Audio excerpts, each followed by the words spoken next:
Good morning, sir.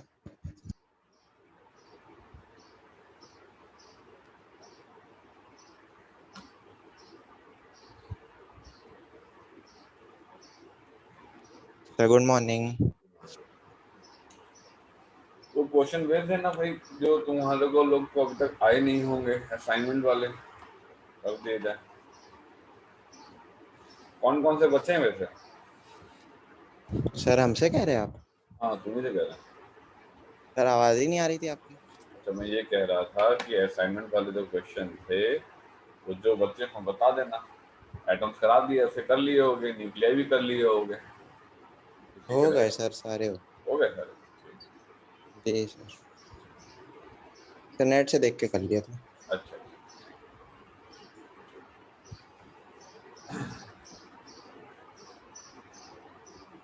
चलो भाई start किया जाए। तो लास्ट टाइम हम लोगों ने क्या पढ़ा था?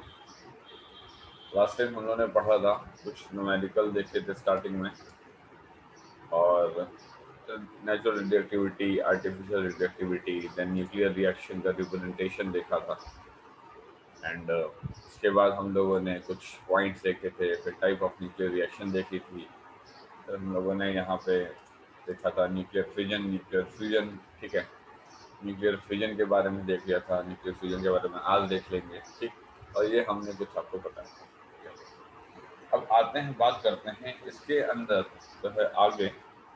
एक इम्पॉर्टेंट पार्ट है तुम्हारा थर्मल न्यूट्रॉन्स का, ठीक है। अब ये पार्ट इतना फेमस नहीं है एग्जाम में आने के लिए, लेकिन आ जाता है, ठीक है। लेकिन आ जाता है कभी कभार, इसलिए हम लोग सब पढ़ लेते हैं।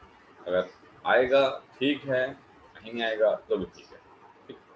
चलिए, सो देखते हैं जरा यहाँ पे। तो नेक्स्ट हेडिंग हम लोग डालना चाहेंगे यहाँ पे, nuclear chain reaction. Nuclear chain reaction. अब ये न्यूक्लियर चेन रिएक्शन दो तरीके की होती है। एक होती है कंट्रोल्ड न्यूक्लियर चेन रिएक्शन, एक होती है uncontrolled nuclear chain reaction. Uncontrolled के नाम से ही पता लग रहा है कि तुम्हें कंट्रोल नहीं कर पाएंगे और कोई हादसा हो जाएगा। कंट्रोल्ड के नाम से पता लग रहा है कि तुम्हें कंट्रोल कर ले जाएंगे और तुमसे कुछ मिल जाएगा, ठीक है। तो सीधा फंडा दिमाग में रखना कि जो न्यूक्लियर चेन रिएक्शन हम लोग पढ़ने जा रहे हैं वो दो तरीके की होंगी। एक होगी अनकंट्रोल्ड चेन रिएक्शन, एक होगी कंट्रोल्ड चेन रिएक्शन, ठीक है। अच्छा, अब न्यूक्लियर चेन रिएक्शन को समझाने से पहले एक डायग्राम रख देते हैं आपके सामने। यहाँ पे देखिए जरा,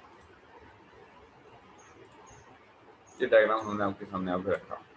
अब ये डायग्राम आपको लग रहा होगा कि इफेक्ट इसमें क्या है।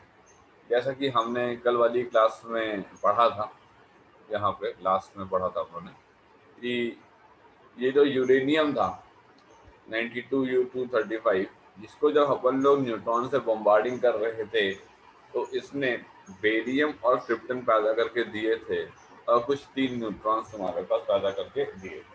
इसने कहा तो इसने कहा कि ऐसा हो सकता है कि तुम्हारे पास इसी तुम्हारे पास क्या नाम है, यूरेनियम पे अगर हम लोग इसी यूरेनियम पे अगर हम लोग यू तुम्हारे पास 92 और 235 पे अगर हम लोग न्यूट्रॉन को लेकर के आए, ठीक है, यहाँ पे। तो उसने कहा कि और भी क्या पॉसिबल है। उसने कहा कि और भी कॉम्बिनेशन पॉसिबल हैं बेरियम और क्रिप्टन के अलावा, और लोग भी आ सकते हैं। उसने कहा कि जैसे मान लो कि जीनॉन, ठीक है, तुम्हारे पास 64 140 प्लस तुम्हारे पास कितना, प्लस तुम्हारे पास 38, तुम्हारे पास SR94, और प्लस तुम्हारे पास कितना 2 N0 N1, ठीक। तो देखा जाए तो पिछली वाली रिएक्शन में तो अपने पास 3 न्यूट्रॉन निकले थे, है ना। और इस वाली रिएक्शन में अपने पास जो है 2 न्यूट्रॉन निकले। इसने कहा कि अच्छा और कुछ भी पॉसिबल है। इसने कहा हाँ, ऐसा भी हो सकता है कि 92 हमारे पास 2U और 235 प्लस 0 N1 से हमारे पास आ जाए क्या, मोलिब्डेनम 42, हमारे पास 95 प्लस 37 57 57 LA 139 प्लस हमारे पास 2 0 एंड 1। ठीक। अब आप कहोगे कि ये एग्जैक्टली क्यों बताया जा रहा है? इसलिए बताया जा रहा है कि आप ये ना सोचें कि यूरेनियम से न्यूट्रॉन की बम्बार्डिंग के बाद सिर्फ बेरियम और क्रिप्टन ही निकल सकते हैं। ये तुम्हारे पास जीनॉन और एसआर सोल्यूशन का भी तुम्हारे पास कॉम्बिनेशन निकल सकता है, और ये कॉम्बिनेशन भी तुम्हारे पास आ सकता है। ठीक।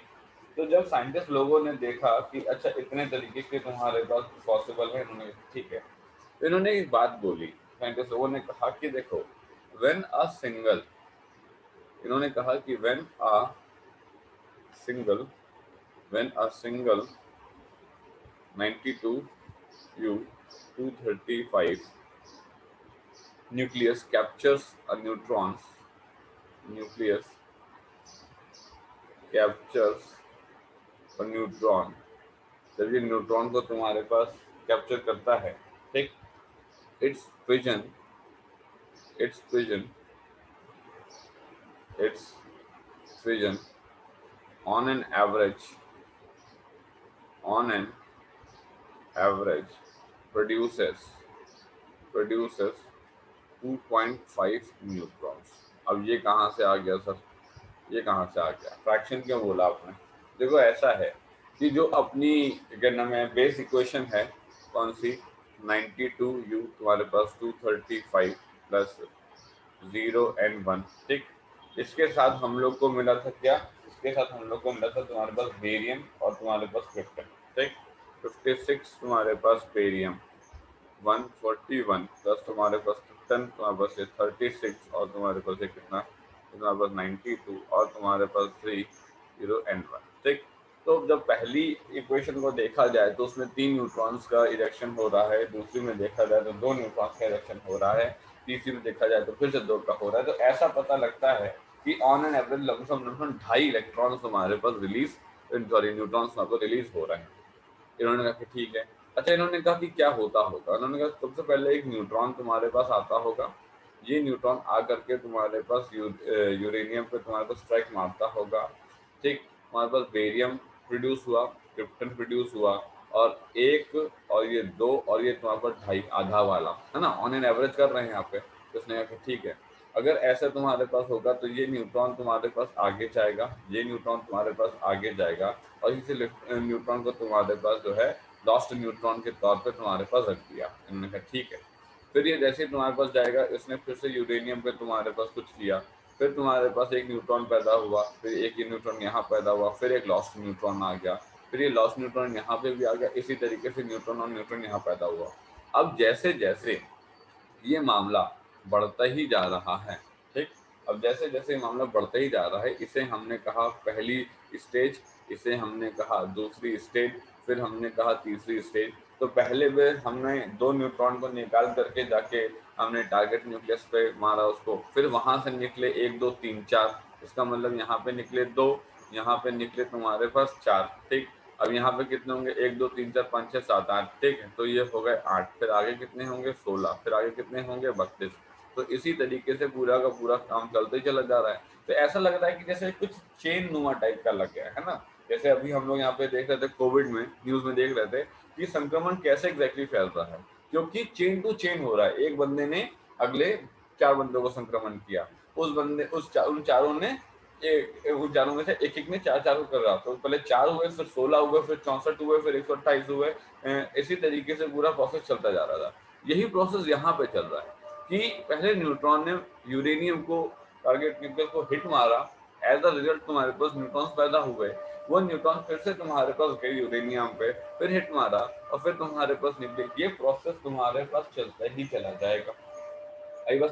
तो इन्होंने यहाँ पे एक बात बोली, इन्होंने कहा कि इन्होंने कहा the number of fissions taking place, the number of fissions taking place the number of fusions taking place at each successive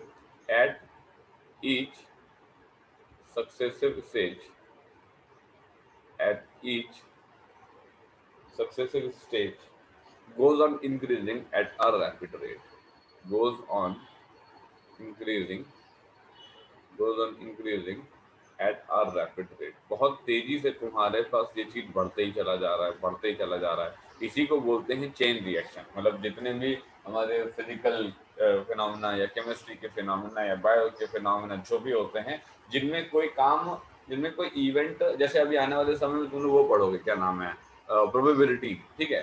जब प्रोबेबिलिटी तुम लोग आगे आने वाले समय पढ़ोगे क्लास 12 में, तो वहाँ पे तुम ये देखोगे कि पहले तुम्हारे पास 10 बार सिक्का उछाला गया या 6 बार सिक्का उछाला गया, तो जब सिक्के उछालते तो हेड और टेल, हेड और टेल, हेड और टेल आता है ना, तो देखा ही होगा, हेड आ गया, फिर तुम्हारे पास टेल आ गया, फिर सिक्का उछाला, हेड आ गया, टेल आ गया, ठीक है, हेड आ गया, तुम्हारे पास टेल आ गया।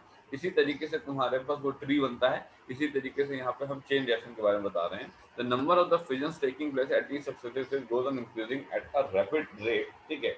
तो इन्होंने कहा कि a chain reaction is set up, a chain reaction is a chain reaction is set up a chain reaction is set up called as nuclear chain reaction, called as nuclear, हमारे पास chain reaction, इसी को हम लोग nuclear chain reaction बोला करते हैं। बात समझ आई कि what is this particular chain reaction, ये चेन रिएक्शन का क्या कॉन्सेप्ट है, ये है तुम्हारे पास चेन रिएक्शन का concept, ठीक। किसने कहा ठीक, कोई दिक्कत नहीं। अब इन्होंने कहा कि दो तरीके की चेन रिएक्शन होती है, ठीक। अब ये दो तरीके की पढ़ना बहुत जरूरी है, हाँ ये पढ़ना बहुत जरूरी है। इस पे आपको कॉन्सेप्ट बनेगा, मतलब सवाल आए ना आए उसके बारे में नहीं कह सकते, कॉन्सेप्ट यहीं से बनेगा। तो इसने कहा एक होती है अनकंट्रोल्ड, एक होती है तुम्हारे पास जो है अनकंट्रोल्ड न्यूक्लियर रिएक्शन, एक होती है तुम्हारे पास अनकंट्रोल्ड न्यूक्लियर रिएक्शन।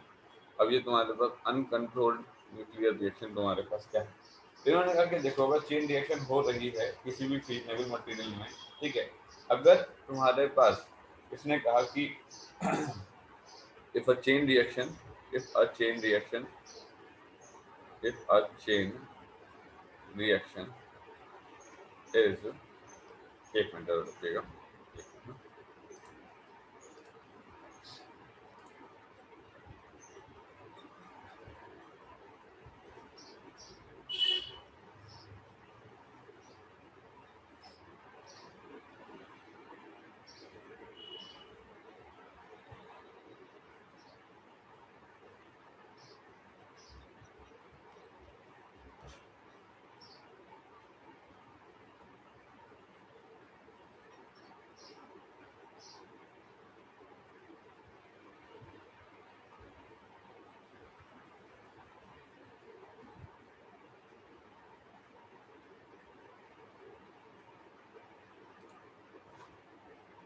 हाँ अब देखिए, इन्होंने कहा कि if a chain reaction is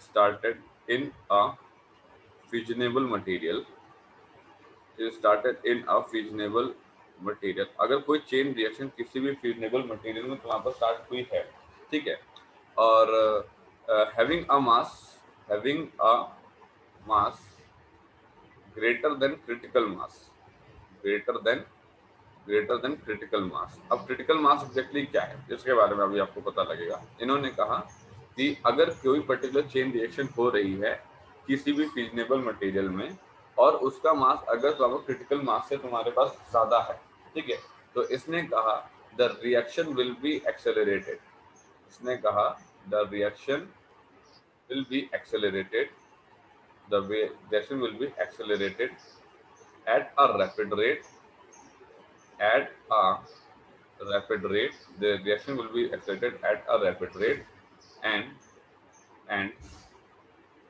and it is called as, and it is called as uncontrolled chain reaction, and it is called as uncontrolled chain reaction। इसने क्या बोला, इसने कहा कि देखिए अगर तुम्हारे पास कोई चेन रिएक्शन हो रही है किसी भी फिजनेबल मटेरियल में, उसका अगर मास क्रिटिकल मास, मतलब क्रिटिकल मास मतलब एक पैरामीटर रहा होगा, ठीक है, अगर उसका मास क्रिटिकल मास से ज्यादा है तो ये रिएक्शन बहुत तेजी से एक्सेलरेट होती ही चली जाएगी। जस्ट लाइक कि कोई फिनोमिना हो रहा है, अगर मैं उस पर्टिकुलर फिनोमिना को रोक पाऊंगा, ठीक है, तब तो ठीक है, कुछ इफेक्ट होगा, लेकिन अगर मैं उस पर्टिकुलर फिनोमिना को रोक ही नहीं पाऊंगा तो इसका मतलब है कि बहुत तबाही मचेगी, बहुत मारामारी हो जाएगी, ठीक है, बहुत ज्यादा प्रॉब्लम हो जाएगी। तो यहाँ पे इसने यही बोला कि अगर कोई पर्टिकुलर चेन रिएक्शन स्टार्ट हुई है किसी फ्यूजनेबल मटेरियल पे, ठीक है, और उसका मास अगर क्रिटिकल मास से ज्यादा है तो रिएक्शन तुम्हारे पास एक्सेलरेट करेगी बहुत ही रैपिड रेट पे, और ये कहलाएगी तुम्हारे पास uncontrolled chain reaction, and this will result in and this will result in and this will result in explosion. ये तुम्हारे पास एक्सप्लोजन में तुम्हारे पास रिजल्ट करेगा। तो इन्होंने कहा कि देखा जाए कि अनकंट्रोल्ड चेन रिएक्शन, ठीक है, uncontrolled chain reaction forms the principle of forms the forms the forms the principle of atomic bombs forms the principle of atomic bomb। तो इसने कहा कि सिंपल सी बात है कि एक एटॉमिक बॉम्ब है, ठीक है, या पर्टिकुलर कोई पर्टिकुलर बॉम्ब है, तो वो बॉम्ब एग्जैक्टली है क्या? वो बॉम्ब है तबाही मचाने के लिए। अब तबाही मचाने के लिए हम लोग को पर्टिकुलर बॉम्ब इस्तेमाल करना है, तो हम अनकंट्रोल्ड चेन न्यूक्लियर रिएक्शन में चेन रिएक्शन हम लोग करवाने वाले हैं, जिसमें हम लोग क्या करेंगे, एक फिजनेबल मटेरियल लेंगे जो कि सर्टेन क्रिटिकल मास से ज्यादा होगा, और ये रिएक्शन अब हम रोक नहीं पाएंगे। जब रोक नहीं पाएंगे तो बहुत ज्यादा अमाउंट ऑफ एनर्जी प्रोड्यूस हो जाएगी। जब ये बहुत ज्यादा अमाउंट ऑफ एनर्जी प्रोड्यूस हो जाएगी तो तुम्हारे पास वहां पे एक्सप्लोजन हो जाएगा। इन्होंने कहा ठीक है। इन्होंने कहा तो इसका मतलब है कि हमारे भारत में हर वक्त इसका मतलब एक्सप्लोजन हो रहा होगा। इसने कहा नहीं, हमारे भारत में हर वक्त एक्सप्लोजन नहीं हो रहा है, क्योंकि हमारे भारत में हो रही है हर वक्त क्या, तुम्हारे पास कंट्रोल्ड न्यूक्लियर रिएक्शन, ठीक, कंट्रोल तुम्हारे पास न्यूक्लियर रिएक्शन। इसका क्या मतलब हुआ और इसका ऊपर वाले क्या मतलब हुआ, अब देखो जरा सा क्या मतलब हुआ। इन्होंने कहा कि ये जो तुम्हारे पास क्या नाम है न्यूट्रॉन्स हैं, ठीक है, ये न्यूट्रॉन्स जो हैं ये बहुत फास्ट मूविंग न्यूट्रॉन्स हैं। What is this fast moving neutron? Fast moving neutrons वो न्यूट्रॉन्स होते हैं जिनके पास बहुत ज्यादा अमाउंट ऑफ काइनेटिक एनर्जी होती है। इन्होंने कहा ठीक है, अच्छा समझ में आ गया। तो इन्होंने कहा कि अगर हम लोग यहाँ पे देखें, इन्होंने कहा कि the chain reaction the chain reaction can be controlled can be controlled and maintained by absorbing and maintained by absorbing absorbing the fast moving neutrons the fast moving neutrons. इसने कहा कि अगर कोई चेन रिएक्शन हो रही है तो वो दो तरीके की होती है, एक तो होती है अनकंट्रोलेबल और एक होती है कंट्रोलेबल। अनकंट्रोलेबल में तुम्हारे पास वो चलती ही चली जाएगी और आप उसे कभी रोक नहीं पाएंगे, ठीक है, वो तबाही पे रिजल्ट आ जाएगा उसका। लेकिन कंट्रोल न्यूक्लियर रिएक्शन क्या कहती है कि इस पर्टिकुलर चेन रिएक्शन को कंट्रोल किया जा सकता है, मेंटेन किया जा सकता है by absorbing the fast moving neutrons by तुम्हारे पास मॉडरेटर्स। यहाँ से क्वेश्चन बनता है, यहाँ से क्वेश्चन बनता है कि भैया ये मॉडरेटर कौन है, ठीक है, मॉडरेटर तुमको क्यों चाहिए है, और मॉडरेटर में कौन कौन लोग आते हैं, और कैसे एग्जैक्टली मॉडरेटर एक फास्ट मूविंग न्यूट्रॉन को तुम्हारे पास स्लो मूविंग न्यूट्रॉन पे एग्जैक्टली कन्वर्ट करता है, या एग्जैक्टली करता क्या है। तो इन्होंने कहा कि ठीक है, चेन रिएक्शन जो कि कंट्रोल और मेंटेन की जा सकती है फास्ट मूविंग न्यूट्रॉन को बाय मॉडरेटर, इसे हम लोग तुम्हारे पास कहते हैं क्या, इसे हम लोग कहते हैं तुम्हारे पास कंट्रोल्ड चेन रिएक्शन, ठीक। अब हमारे पास जो भारत में न्यूक्लियर रिएक्टर तुम्हारे पास लगे हुए हैं, ये न्यूक्लियर रिएक्टर किस पर्टिकुलर प्रिंसिपल पे काम कर रहे होंगे। अब सिंपल सी बात है, अगर मैं तुमसे कहूंगा कि अनकंट्रोल्ड न्यूक्लियर रिएक्शन करवाओगे कंट्रोल करवाओगे, तुम कहोगे सिंपल सी बात है कंट्रोल करवाएंगे। अनकंट्रोल में तो अभी आपने बताया ना कि ये तो बॉम्ब क्या प्रिंसिपल है। अगर आपको बॉम्ब करना है, अगर आपको एटॉमिक बॉम्ब क्रिएशन करना है, या ये अगर आपको जो है बॉम्ब एक्सप्लोजन करना है, तो आप अनकंट्रोल से रिएक्शन कराइए। लेकिन अगर आपको एनर्जी चाहिए, सिंपल सी बात है, हम न्यूक्लियर प्लांट लगाएंगे काहे के लिए लगाएंगे, हम स्टीम प्लांट लगाते हैं काहे के लगाते हैं, हमको एनर्जी मिले, ठीक है, तो हमको कंट्रोल न्यूक्लियर रिएक्शन से हमको एनर्जी मिलेगी। Chain reaction can be controlled and maintained by absorbing the fast moving neutrons by moderator is called control chain reactions, ठीक है। इसने कहा this is the principle of this is the principle of this is the principle of nuclear reactor. 1 mark के objective में ये सवाल बनेगा, 1 mark के ऑब्जेक्टिव में ये सवाल बनेगा कि न्यूक्लियर रिएक्टर का प्रिंसिपल क्या है, कंट्रोल्ड चेन रिएक्शन। बॉम्ब के एक्सप्लोजन का प्रिंसिपल क्या है, अनकंट्रोल्ड चेन रिएक्शन, ठीक है। तो अगर तुमसे पूछा जाए कि बेटा न्यूक्लियर रिएक्टर किस पर्टिकुलर प्रिंसिपल पे वो काम करता है, पूछे what is the principle of the nuclear reactor, nuclear reactor works on the principle of controlled nuclear chain reaction, controlled nuclear chain reaction के प्रिंसिपल पे न्यूक्लियर रिएक्टर काम करता है। इन्होंने कहा ठीक, चलो अब आगे जरा समझते हैं। नेक्स्ट आते हैं तुम्हारे पास कौन, नेक्स्ट आते हैं तुम्हारे पास थर्मल न्यूट्रॉन्स, नेक्स्ट आते हैं तुम्हारे पास थर्मल न्यूट्रॉन्स एंड मॉडरेटर्स। देखिए इसमें थ्योरेटिकल पार्ट काफ़ी ज़्यादा है, आपके एनसीईआरटी में दुनिया भर की चीज़ें दे रखी हैं, पर आती कुछ ही चीज़ें हैं, ठीक है, तो लेकिन आपको पढ़ना फिर सारा ही पड़ेगा उसके लिए फिक्र नहीं। अब इसने कहा कि ठीक है जरा देखते हैं थर्मल न्यूट्रॉन्स कौन है और तुम्हारा मॉडरेटर कौन है। थर्मल न्यूट्रॉन्स और मॉडरेटर समझाने से पहले मुझे आपको समझाना पड़ेगा फास्ट मूविंग न्यूट्रॉन्स कौन है, ठीक, जिन्हें हम बोलते हैं तुम्हारे पास क्या, फास्ट न्यूट्रॉन्स। समझना जरा, इन्होंने कहा कि ये जो तुमने अभी चेन रिएक्शन ऊपर देखा और इस चेन रिएक्शन में जो तुम न्यूट्रॉन्स को देख रहे थे वो एक्चुअल में फास्ट मूविंग न्यूट्रॉन्स थे। इन्होंने कहा अच्छा, तो इन्होंने कहा कि क्या होगा, इन्होंने कहा द न्यूट्रॉन्स प्रोड्यूस्ड, इन्होंने कहा the neutrons produced in fission of uranium 235, ठीक, having average kinetic energy of 2 million electron volt are called fast neutrons, are called fast neutrons। इन्होंने कहा कि फास्ट न्यूट्रॉन्स वो न्यूट्रॉन्स हैं जो कि तुम्हारे पास यूरेनियम 235 के फिजन में आए और इनके पास जो एवरेज काइनेटिक एनर्जी थी तो 2 मिलियन इलेक्ट्रॉन वोल्ट की एनर्जी थी।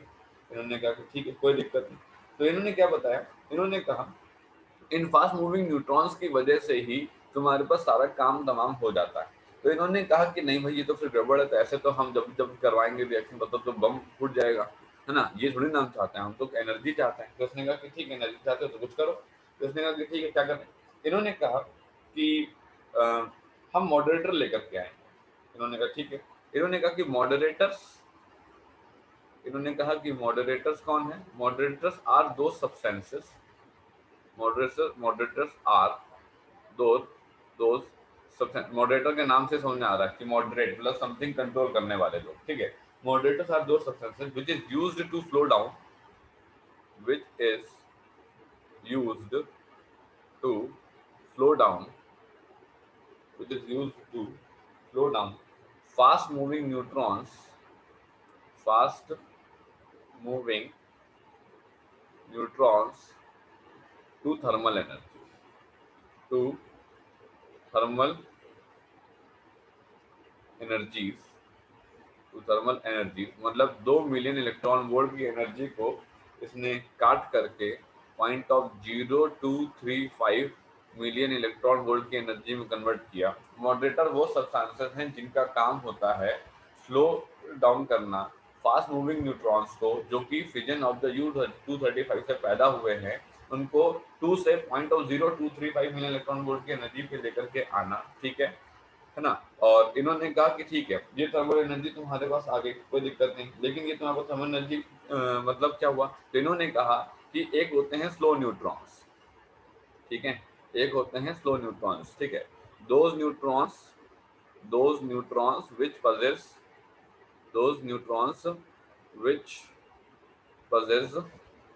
possess energy of those neutrons which possess energy of 0.0235 million electron volt is called thermal neutrons, is called thermal neutrons or slow neutrons, thermal neutrons और तुम्हारे पास slow neutron. समझिएगा कौन कौन लोग क्या क्या है, समझिएगा। देखो U235 से पैदा हुए थे फास्ट मूविंग न्यूट्रॉन्स, ठीक है, या फिर फास्ट न्यूट्रॉन्स, ठीक। जो फास्ट न्यूट्रॉन्स हैं उनको हमें जो समझाने का मेन आधार है वहां हम काइनेटिक एनर्जी को रखें, ठीक। फिर हमने कहा कि हम लाएंगे मॉडरेटर्स। मॉडरेटर वो सब्सटेंस है जिनका काम होता है स्लो डाउन करना किसको, फास्ट मूविंग न्यूट्रॉन्स को, फास्ट न्यूट्रॉन्स को, ताकि उनकी थर्मल एनर्जी 2 से 0.0235 पे कन्वर्ट हो जाए।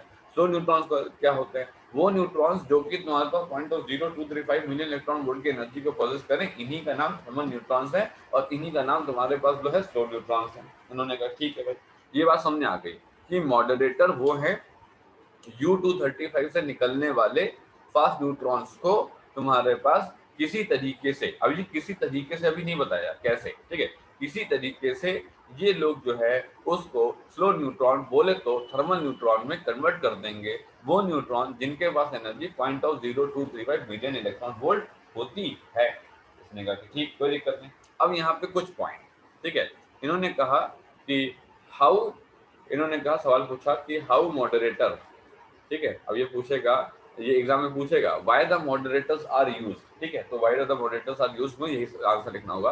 How moderation, how moderator converts, how moderator converts fast neutrons, fast neutrons to slow neutrons, कैसे आखिर मॉडरेटर जो है वो फास्ट न्यूट्रॉन्स से स्लो न्यूट्रॉन्स में कन्वर्ट करता है, प्रोसेस समझाइए, ठीक है। तो इन्होंने कहा कि ठीक है, सबसे पहले तो हम आपको कुछ लोग का नाम बताएं। तो इन्होंने कहा कि इसमें तुम्हारे पास हैवी वाटर, ठीक है, इन्होंने कहा इसमें heavy water that is your D2O, ठीक, और तुम्हारे पास ग्रेफाइट, ठीक है, और तुम्हारे पास जो है बेरिलियम, ठीक है, इन लोग का नाम तुम्हारे पास आएगा किसमें, इन लोग का नाम आएगा तुम्हारे पास जो है मॉडरेटर में। इन्होंने कहा कि क्या होता है ये बताओ। इन्होंने कहा कि होता क्या है कि आप ऐसे समझ लो कि अच्छा पैराफिन वैक्स भी है हमारे पास, पैराफिन, हमारे पास वैक्स।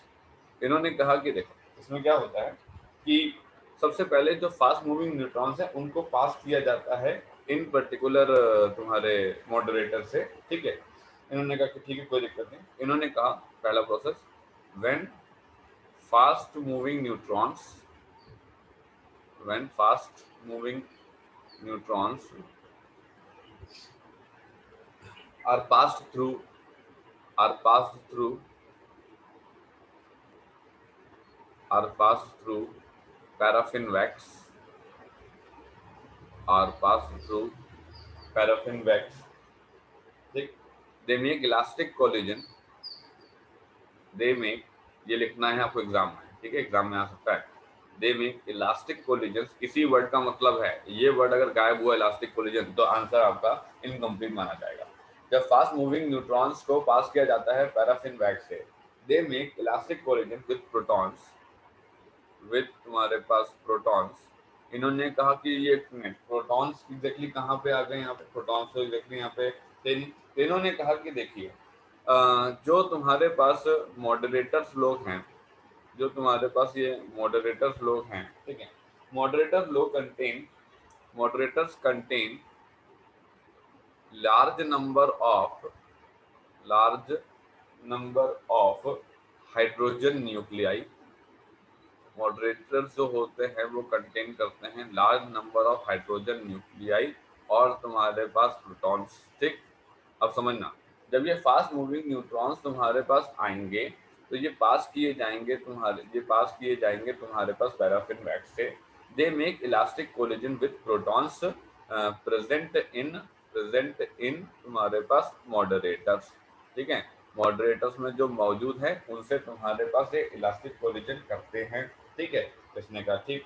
इन्होंने कहा कि in few interactions, in few interactions, in few interactions with protons, in few interactions with protons, जब ये फास्ट मूविंग न्यूट्रॉन्स आ करके प्रोटॉन्स से तुम्हारे पास इलास्टिक कोलिजन करते हैं, ठीक है, the velocities of the neutrons get interchanged, the velocities of neutrons, neutrons get interchanged with that of, get interchanged with that of protons, with that of protons। समझिएगा जरा क्या हुआ यहाँ पे, हुआ यहाँ पे ये कि तुम्हारे पास मॉडरेटर जो थे वो तुम्हारे पास ग्रेफाइट, बेरिलियम है ना, पैराफिन वैक्स थे। इन्होंने कहा जब फास्ट मूविंग न्यूट्रॉन्स को पास किया जाता है पैराफिन वैक्स से तो ये इलास्टिक कोलिजन करते हैं वहां पे ऑलरेडी मौजूद प्रोटॉन्स से जो कि मॉडरेटर्स में प्रेजेंट होते हैं। अभी अभी हमने आपको बताया कि मॉडरेटर्स जो है वो तुम्हारे पास कंटेन करते हैं large number of hydrogen nuclei या फिर प्रोटॉन्स, ठीक। कुछ इंटरेक्शन किए जाते हैं प्रोटॉन्स से, और जो वेलोसिटीज होती हैं न्यूट्रॉन्स की और वो तुम्हारे पास प्रोटॉन के साथ इंटरचेंज हो जाती हैं। इन्होंने कहा कि ठीक है कोई दिक्कत नहीं। अब इन्होंने कहा कि इस वजह से जो तुम्हारे पास फास्ट मूविंग न्यूट्रॉन्स हैं, ठीक है, fast moving neutrons now possess, fast moving neutrons now possess slow velocities, slow velocities, slow velocities of 2200 meter per second order, of order of 2200 meter per second, ठीक है, which is more likely, which is more likely the velocities of the velocities of which is more likely the velocities of atoms and तुम्हारे पास molecules, which is more likely the velocities of atoms and molecules at room temperature, ठीक है। अब अगर तुमसे सवाल आएगा तो क्या आएगा, तुमको लिखना होगा, तो क्या लिखना होगा, तुमसे ये पूछा जाएगा कि पहली बात भैया मॉडरेटर कौन है। मॉडरेटर वो है जो कि तुम्हारे पास फास्ट न्यूट्रॉन्स को स्लो न्यूट्रॉन्स में कन्वर्ट करता है, और इस बात को कहने का आधार जो है वो मेरा काइनेटिक एनर्जी को लेकर के है। ये kinetic energy 2 million electron volt थी और ये kinetic energy 0.0235 million electron volt हो गई है, ठीक है। कौन कौन होते हैं, हैवी वाटर, ग्रेफाइट, बेरिलियम और पैराफिन वैक्स, ठीक है। कैसे करते हैं, फास्ट मूविंग न्यूट्रॉन को जब तुम्हारे पास पैराफिन वैक्स से पास किया जाता है तो वो यहाँ पे इलास्टिक कोलिजन, ये आपको लिखना पड़ेगा, they make elastic collision with the protons present in the moderator. Moderator तुम्हारे पास कंटेन करते हैं large number of the hydrogen nuclei और तुम्हारे पास प्रोटॉन, कुछ इंटरेक्शंस होती हैं, ठीक है, प्रोटॉन्स के साथ, और न्यूट्रॉन्स अपनी जो वेलोसिटी है वो प्रोटॉन्स के साथ इंटरचेंज कर लेते हैं। तो बहुत ज्यादा वेलोसिटी थी तुम्हारे न्यूट्रॉन की और अब वो तुम्हारे पास कम हो गई है, तो जो फास्ट मूविंग न्यूट्रॉन्स हैं वो तुम्हारे पास बहुत ही कम वेलोसिटीज अब पजेस कर रही है, लगभग 2200 मीटर पर सेकेंड, जो कि point of 0235 million electron volt से हमने निकाली है, जो कि तुम्हारे पास अब उसी समय रूम टेम्परेचर पे जो एटम्स और मॉलिक्यूल्स की जो स्पीड होगी उसी के लगभग सिमिलर होती है। तो इस तरीके से हम फास्ट न्यूट्रॉन्स को दो न्यूट्रॉन्स में कन्वर्ट करने का प्रोसेस पूरा यहाँ पे कंप्लीट करते हैं। आई बात हमने। अब कोई कहेगा कि सर एग्जांपल दो, तो यार तुम देखो ये वाला क्या नाम है, जो बिलियर्ड बॉल्स होती है ना, जब तुम क्या नाम है एक पर्टिकुलर बॉल को तुम स्ट्राइक करते हो तो ये तुम्हारे पास बॉल इधर जाती है, इसकी कुछ वेलोसिटी होती है और ये तुम्हारे पास रेस्ट पे रहती है। जैसे तुम कोलाइड कर देते हो तो ये जाकर के तुम्हारे पास रेस्ट हो जाती है, और जो ये वाली बॉल थी, मतलब ये पर्टिकुलर जो बॉल थी, ये वाली बॉल अब रेस्ट पे आ जाती है और ये वाली बॉल जो है अब आगे की तरफ मूव कर जाती है, ठीक है। तो यहाँ पे वही हो रहा है, यहाँ पे एग्जैक्टली फास्ट मूविंग न्यूट्रॉन आए, उनको कोलाइड करवाया, उनको प्रोटॉन से कोलाइड करवाया, जो कि तुम्हारे पास मॉडरेटर्स के अंदर मौजूद थे, तो यहाँ पे inductor conversion of the velocities हुआ और तुम्हारे पास ये जो क्या नाम है न्यूट्रॉन्स है इनकी वेलोसिटी घट गई। यही काम एग्जैक्टली मॉडरेटर का होता है। आई बात समझ में। इतने सालों में इनसे जो सवाल आया है वो हर बार मॉडरेटर को लेकर के ही सवाल आया कि मॉडरेटर कौन होते हैं, मॉडरेटर क्या करते हैं, मॉडरेटर कैसे करते हैं, मॉडरेटर ने ये, मॉडरेटर ने वो, दुनिया भर की सवाल जो है मॉडरेटर से ही क्या नाम है टच करके इन्होंने हमेशा हमको। क्लियर हुई बात, समझ आया कि मॉडरेटर का क्या कॉन्सेप्ट है। अब आगे बढ़ते हैं। तो अब नेक्स्ट इनके पार्ट में आता है जो शख्स, उसका नाम है, अब इसने कहा कि कुछ कैरेक्टरिस्टिक बता सकते हो मॉडरेटर की, इसने कहा हाँ। तो इसने कहा कि अगर बात कैरेक्टरिस्टिक्स की जाए कि भाई अगर कोई पर्टिकुलर मटेरियल को moderator, characteristics of good moderator, ठीक है, अगर आपको मॉडरेटर बनना है तो अच्छा मॉडरेटर आप कैसे बनेंगे, ठीक है। अच्छा, पहला पार्ट इसने कहा कि it slows down, it slows down neutrons, slows down neutrons, ठीक है। ये तुम्हारे पास न्यूट्रॉन्स को जो है क्या नाम है इसकी गति स्लो करता है, ठीक है। कैसे, बाय इलास्टिक कोलिजन्स, बाय तुम्हारे पास इलास्टिक कोलिजन्स, बहुत बढ़िया, ठीक। फिर इसने कहा कि और क्या कर सकते हो, इसने कहा कि हम जो है न्यूट्रॉन्स को कम कर देते हैं। इसने का मतलब, इसने कहा कि देखो हम एग्जैक्टली क्या कर रहे हैं, हम तुम्हारे पास इलेक्ट्रॉन्स की थोड़ी संख्या भी तुम्हारे पास थोड़ा थोड़ा कम कर देते हैं, हमने एब्जॉर्ब कर लेते। तो इन्होंने कहा ये बताया नहीं, इन्होंने कहा ये एक प्रॉपर्टी समझ लो, ठीक है। It does remove neutrons it does remove neutrons, ठीक, from the system by absorbing them, ठीक है। तो अगर तुम्हारे पास आता है also write two important characteristic of moderator, तो आप इसको लिख दीजिएगा, ठीक है। तो इस तरीके से आप मॉडरेटर्स को समझ सकते हैं। तो आपने समझ लिया कि थर्मल न्यूट्रॉन्स कौन है, फास्ट न्यूट्रॉन्स कौन है, मॉडरेटर्स वगैरह कौन है, ठीक। अब नेक्स्ट आप समझिए जरा। नेक्स्ट शख्स जो यहाँ पे आता है वो है तुम्हारे पास न्यूक्लियर रिएक्टर, ठीक है। वैसे तो इस पे सवाल बना नहीं है अभी तक, ठीक है, कि आप पूरा का पूरा न्यूक्लियर रिएक्टर का डायग्राम बनाइए, उसमें इतने सारे पॉइंट हैं, उसको एक्सप्लेन कीजिए, ऐसा बना तो नहीं है आज तक। लेकिन आने वाले समय में हो सकता है बन जाए, ठीक। तो एक काम करते हैं कि हम लोग उसे पढ़ लेते हैं, ठीक है। मतलब आपको कुछ करना नहीं है, मैं आपको कंटेंट यहाँ पे दे रहा हूँ, मैं आपको समझाता जाऊंगा। आपको जब मिले एग्जाम के पहले थोड़ा सा रीड करके चले जाना, ठीक है। चांसेस बहुत कम है, ऐसा मान के चलो कि 100 में से 1% चांस है कि ये सवाल बने, न्यूक्लियर रिएक्टर को बनाओ, एक्सप्लेन करो, ठीक है। होता नहीं बट फिर भी चलो मैं आपको समझाता हूँ। और यहाँ पे कुछ कंटेंट आपको दे देता हूँ, लिखने की जरूरत नहीं पड़ेगी मेरे को यहाँ पे ज़्यादा। देखिए जरा,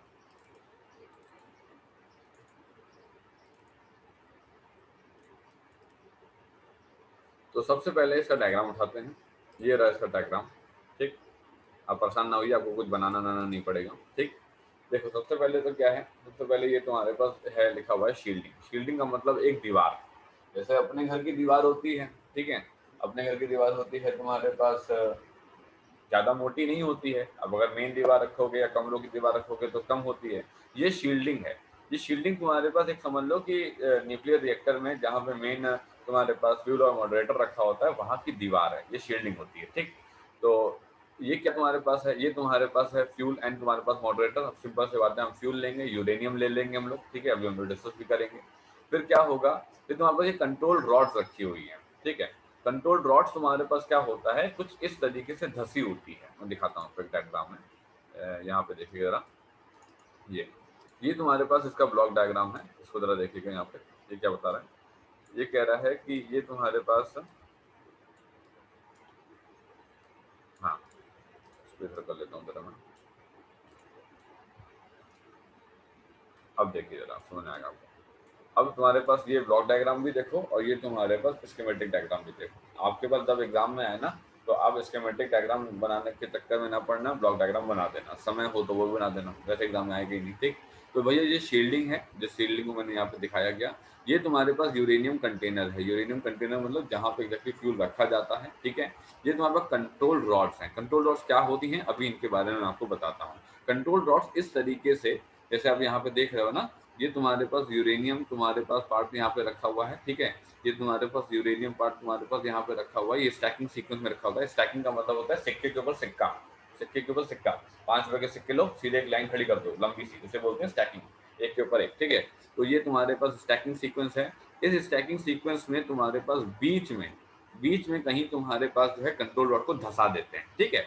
अच्छा, फिर यहाँ से तुम्हारे पास एक लिक्विड निकलता है। ये लिक्विड तुम्हारे पास यहाँ पे जाता है, ठीक है। ये लिक्विड यहाँ पे तुम्हारे पास जा रहा है। ये जो सिस्टम बना हुआ है इसको बोलते हैं तुम्हारे पास कूलिंग सिस्टम। इसको बोला जाता है तुम्हारे पास क्या, कूलिंग सिस्टम। इस कूलिंग सिस्टम के अंदर जो ये लिक्विड तुम्हारे पास रहता है, इस पर्टिकुलर लिक्विड से तुम्हारे पास हीट रिजेक्ट आउट होती है। हीट रिजेक्ट आउट होती है, इसीलिए इसका नाम बोला गया है तुम्हारे पास क्या, हीट एक्सचेंजर। हीट जब रिजेक्ट आउट होती है तो पानी जो होता है वो गर्म हो जाता है, और इतना गर्म हो जाता है, इतना गर्म हो जाता है कि वो भाप में बदल जाता है। जैसे पानी भाप में बदल जाता है तो हम लोग पानी को यहाँ से भाप के फॉर्म में लेते हैं और टरबाइन के पास पहुंचाते हैं, ठीक। ये रही हमारी टरबाइन, ठीक। यहाँ पे जब हम टरबाइन के पास पहुंचाते हैं तो जो भाप होती है वो एक्सपैंड करती है। एक्सपैंड का मतलब होता है, ऐसे समझ लो कि वो एक प्रोसेस के अंदर जाती है, जिससे हमारी ब्लेड्स पे, जिससे हमारी जैसे ये ब्लेड है ना तुम्हारे पास, ये इस तरीके से, ठीक है। ये तुम्हारे पास ब्लेड है, जिससे हमारी ब्लेड पे क्या होता है, फोर्स लगता है। जब फोर्स लगता है तो हमारी ब्लेड घूमती है। हमारी ब्लेड घूमेगी तो हमारी ब्लेड से लगी हुई रॉड भी घूमेगी। रॉड भी घूमेगी तो आर्मेचर कॉइल घूमेगा। आर्मेचर कॉइल घूमेगा तो क्या होगा, इलेक्ट्रिसिटी प्रोड्यूस होगी, ठीक है। तो ये तुम्हारे पास मैकेनिकल इंजीनियरिंग का काम है। इसके बाद जब इलेक्ट्रिकल इंजीनियरिंग वाले लोग आएंगे तो वो इलेक्ट्रिकल जनरेटर, आर्मेचर कॉइल, दुनिया भर की बातें समझेंगे, ठीक है। तो हमको न्यूक्लियर रिएक्टर में तुम्हारे पास न्यूक्लियर इंजीनियर्स को यहाँ तक काम करना होता है। अच्छा, सभी लोग पहले रिज्वाइन कर लीजिए, टाइम कंप्लीट हो रहा है, फिर आगे बढ़ाएं।